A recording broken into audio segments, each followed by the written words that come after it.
Hello and welcome to another cup of coffee with me, Sandy. And today my guest is a wonderful gentleman. His name is David Geary, and he is an opera singer. Well, he's more than an opera singer. He is right across the board as far as music and theatre, but I'm not going to tell you much more. I'm just going to show you. This is David's book, which we will be talking about as well. But let me introduce the man of the moment, and this is David Geary. Good morning, David, and how are you? Good morning, Sandy. I'm fine. Very well, thank you. Good, good. I'm actually going to start right at the very beginning of your life because you've had a very long, interesting, colorful life. And you were born in Canada and spent most of your youth there. Tell me more about your beginnings in life. Well, I was born in Toronto. My parents were both very, very musical. They met singing in the choir. They were always involved in music, not professionally. And so I inherited, I think, my talent from both of them. My father had a very musical voice. My mother had a voice she could have done something with professionally, but she had no intention of it, but she could have. Okay. So, yeah. So that from hearing the music at home, was it mainly opera, classical, or well, it was classical. It was all classical, not mainly opera. There was opera as well, and but just generally classical music. And for some reason opera somehow made click with me. How old were you when opera clicked with you? About 7 years old. Wow. And I thought so I want to be young. an opera singer. It never occurred to me, that I think my real talent was for stage directing. But of course, I didn't think of that. I thought, opera means singing, right? Yeah. What did your parents say when one day you said, I want to be an opera singer? Well, they probably didn't take it seriously. But by the time I got to the age where I started singing lessons, there was no question But that I was ever going to be anything else. But you started off by piano lessons, and that's right. Yes. By your mother because she was a piano teacher. That's right. Well, a little bit. She taught a bit. She wasn't a terribly good pianist, but she was started taking those classes. Right. And it was just you, or were there other children? There was always there was a so-called Kirby kindergarten method made by somebody, Doris, I think her name, Kirby. And it was always a group of four kids, about 4 years old. You sat around a table with a cardboard keyboard, and you learned about baby C and Auntie F and Uncle D, and it was a great sort of start. Yeah. A cardboard keyboard. I've never heard of that. Well, I don't think. Yeah. Well, you couldn't actually make any noise with it. But it was giving you the basis of. Okay. Yeah. You left Canada when you were, I think it was around about 17 or so, or no. I was 24. Oh, okay. Yes, because I studied in Toronto in the opera school and did a lot in Canada. Amazing when I look back that I was only 24 because I started singing lessons when I was 18. You didn't do it earlier because it was different voice tones because of yes, I think yes, I think I wrote in the book a man shouldn't, because a woman can start vocal lessons earlier because the vocal change isn't as extreme as it is for a man whose range drops an octave. So that's why it's better to wait a little bit. I mean, you can start earlier, but it's better.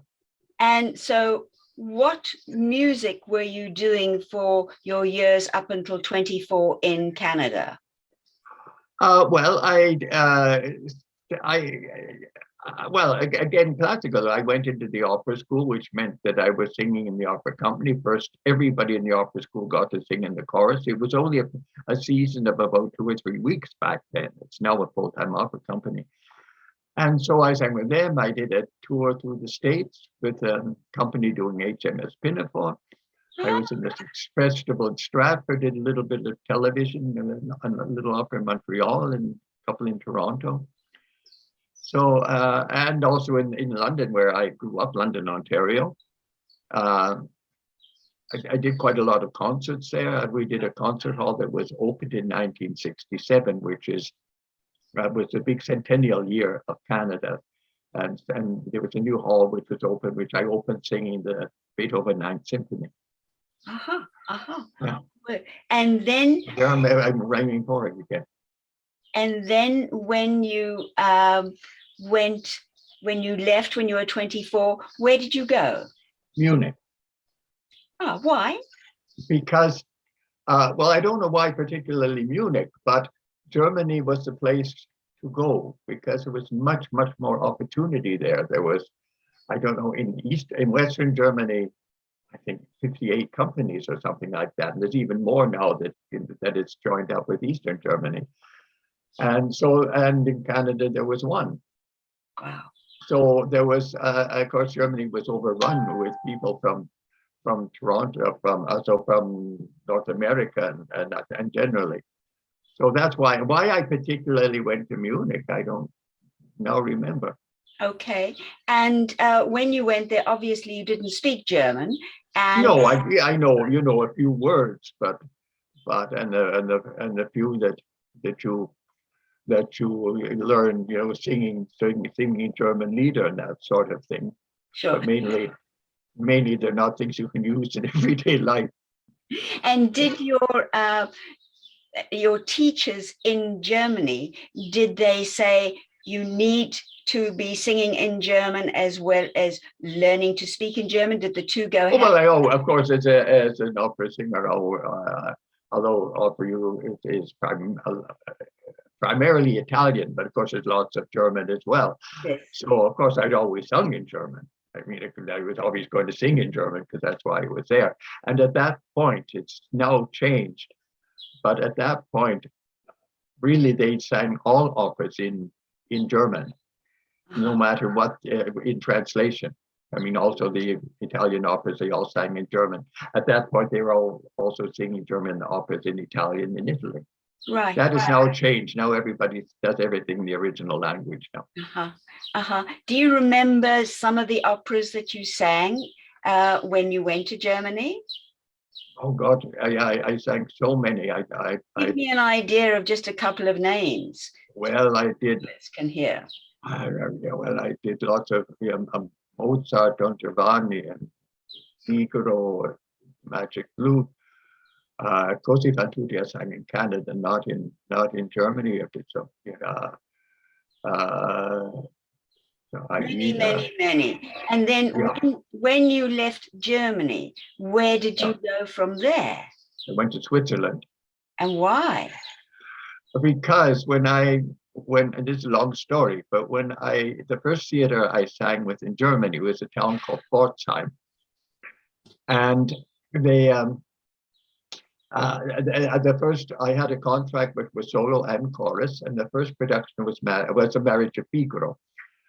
And I wasn't cast in it because, other than, of course, because they didn't know me yet. And the bass who was singing Figaro was off sick for a couple of weeks. And I said, I just sang this in Canada in English, and I don't know it in German, but I can sing it from the piano, so at least you've got the voice. So I did that for a couple of weeks, and then I started doing stage rehearsals as well, and then orchestra rehearsal. And then, of course, he eventually came back. And the stage director, who was a guest, was not from the theater, actually. When he left, said I should get a couple of performances. And of course, I didn't get them, but I did another role in it, and I did a lot in Pforzheim. Anyway, time went by. I was in a couple of different theaters. I was in Augsburg when I read that this man had become the manager of the theater in St. Gallen. And I wrote him. Because wasn't very happy where I was, so I wrote him, and he answered me, and he knew me because of that Marriage of Figaro, and this was like 5 or 6 years later. So you never know what something's going to lead to. So I wrote to St. Gallen. I'd never heard of St. Gallen. That's in Switzerland. And little did I know I was going to spend 40 years there. No way. Yeah. My word. All because of this man, and all because of writing to him. Yes. Yeah. So you never know what's around that corner. You never know. You never know. Also, except strange things that happen. There's another story, a story which we can get to later, which happened in Switzerland, in St. Gallen. Well, tell me. Okay, well, when I was singing, I was in St. Gallen. I was at the theater there 17 years as a singer and pianist, and also did almost everything in that theater. And then there's a big company in Switzerland called the Migros, which does everything under the sun. And they have, well, basically they're a supermarket chain, but they have hotels and everything, and a big adult education thing. And they have, of course, also singing teachers. And I thought this would be wonderful to get on and be able to teach there sometime in St. Gallen. The trouble is I didn't have a teacher's diploma. And they usually you won't get anywhere if you don't have a diploma. The fact that you've been on the stage for 40 years, doesn't count. And anyway, so as it happened, there was a lady who was in the theater, was also a stage director, and she was, and she said a friend of hers, her boyfriend, was acting in a production in another town in Switzerland, which is like 120 kilometers away, and they desperately needed a pianist. I'd left the theater by that time. And she asked me if I could do it. And I said, well, I know I have no time. I can't. I was doing a couple of other things at the time. But anyway, they asked me to at least go and do a rehearsal, which I did. And I landed up doing the production. And it turned out it was, of course, it was the stage director from the company who asked me to do that. And it turned out the girlfriend of the man who was doing the leading role was a secretary in the Migros Berufsschule adult education thing in St. Gallen. And I had to go away 120 kilometers to get, and she asked me if I'd be interested in teaching. Oh my word. And that's how I landed up teaching in St. Gallen. So you are teacher, pianist, singer, yes. Theater director, right, writer. There is no end to your musical talents. Okay, then you. I wrote in the book, it's lucky because I can't do anything else. But you're doing something that you're so good at, and that you lucky, yeah. I'm going to ask you to sing something for me, but not at the moment. Okay. So if that's okay with you. But in the meantime, so you leave Switzerland and then you decide that you are going to come to southern Spain and specifically to a place called Estepona. Right. And that's where I have met you. And you have been here, to my knowledge, of living here in Estepona for about 7 years. That's right. And what was your priority of coming here? What did it have to have for you to decide this is where I want to be? Well, I'd been coming here for many years. I was here in 1984 first time, and then bought the little studio here in 1994. And I always wanted to come and live here sometime, because I liked it so much, the town and the atmosphere and everything, and the weather, which is a lot better than Switzerland. And and then I got to the point, although I was still busy in Switzerland, I was conducting 3 men's choirs, I was still teaching, and I decided, well, if I'm going to go and live there, I can't wait, or if I want to have anything of it. So I decided, but I would like to come only if I could get involved in the cultural life of Estepona, which is actually a lot more than most people think it is. Tell me. So I got in touch. I looked around and found out who I could get in touch with, and got in touch with a pianist here. Asked him if he could do a concert with me, and he said no. He was too busy. He was playing in a hotel and couldn't. But he said if I wanted to do a concert in Padre Manuel, which is the cultural center in Estepona, I had to get in touch with this man by the name of Julio Pettis. So I got in touch with him and asked if I could do a concert sometime, and then it developed from there. Little did I know that Julio was going to develop into a very close friend and somebody who has done an enormous amount for me. And so I did that, and then through him and through my own initiative, I did 2 summer courses, and I think they were 2 weeks, where we presented some scenes and some arias staged from mainly operas, and then from that it developed, and I started doing productions. I founded this little Operitate Estepona, because I'd had a St. Gallen Kammer opera in St. Gallen, and this was sort of a version of that. And then it's developed from there. Then I got involved singing in the choirs, and then singing for this wonderful guitar group, because there's an excellent choir in Estepona. There's an amazing amount of talent in Estepona. I'm going to stop you there. Yes, I would like my viewers to hear a little bit of a story. David just turned 80 years young, and yes. the Ayuntamiento of Estepona last week gave him the most wonderful evening in the theatre of all the people that he has worked with and all the different programs that he has started in Estepona musically. They all performed on the stage, and it was incredible, because the theatre was filled with love. The music was amazing. The guitarist group were sensational. And really, it was something to be blessed with. And they really were saying such a big thank you to you, David Geary, for all the work that you have put in and all the talent that you have found. And not only that, have schooled, have imparted your knowledge and your education of music and sound and opera, and you putting on shows. And all in all, you are known very much in Estepona, if nowhere else here, and it is everywhere, as the Mr. Opera of Estepona. You have started opera in Estepona, which wasn't there before David Geary came here. No, there would be occasional, touring groups who come, that sort of thing, but not otherwise, I think.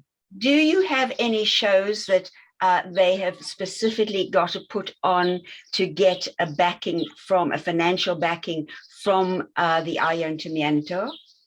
Well, we haven't had backing for it. We just sort of throw it on the stage as best we could. I of course don't earn any money from it. I couldn't even if I wanted to, because of the residents. But that's not why I'm doing it. That evening, as you say, that evening was incredible. I never thought when I came here 7 years ago that it would get to that point. But I believe that one of the groups, yes, you perform at least 5 times a year. Yes. Perform Christmas time, Easter time, in the summer. When else? At Santa Cecilia. And they do 2 concerts, either at Easter or at Christmas. They do 2 concerts. Right. So, and of course they do other things as well, weddings and also various things.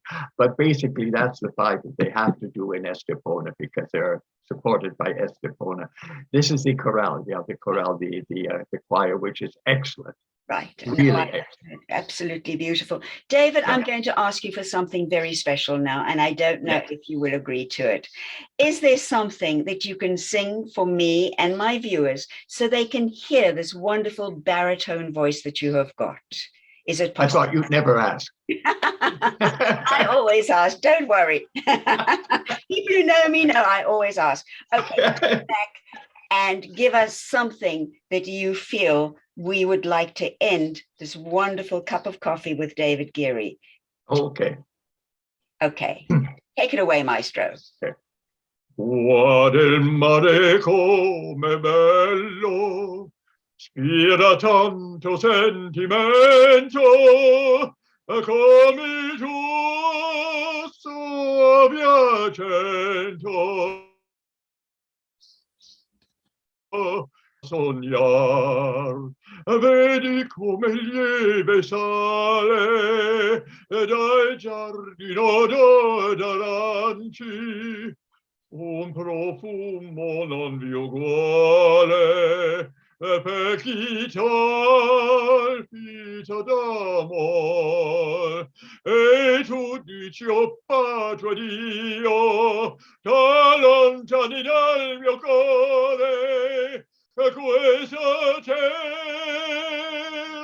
dell'amore, hai la forza di lasciar. David, for a man who is 80 years young, who has been singing all his life, I pray that you continue for many, many more years, giving so much love and so much music to us all. Thank you for joining me for a cup of coffee. It's been a joy and a pleasure. And to my viewers, I say, I look forward to see you next time. Don't know who my guest will be. It's always a surprise, not only to you, but to me as well. But in the meantime, take care, stay safe, and be well. And David, again, thank you. Bye-bye for now. Thank you very much.